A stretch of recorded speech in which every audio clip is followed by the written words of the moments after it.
Cap and trade system is essentially saying any company that's emitting emissions to the atmosphere, it could be CO2, is most likely what we talk about, into the atmosphere. They're going to be given a particular cap of the amount that they'll be allowed to release. So let's just say it's 100 tons.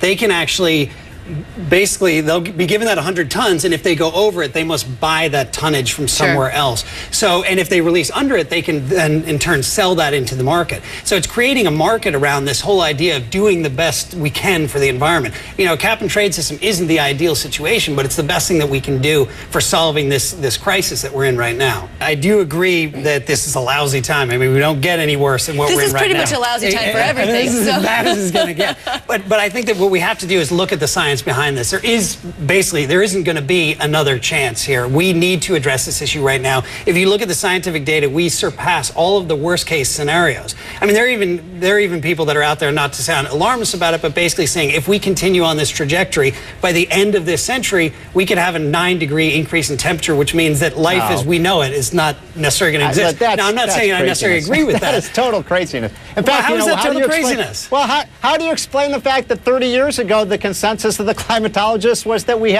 were facing a new ice age? I mean, the climatologists change their opinion every 25 years on this issue. They change their opinion like the weather, Howard. No, I'm just kidding. That was just a joke.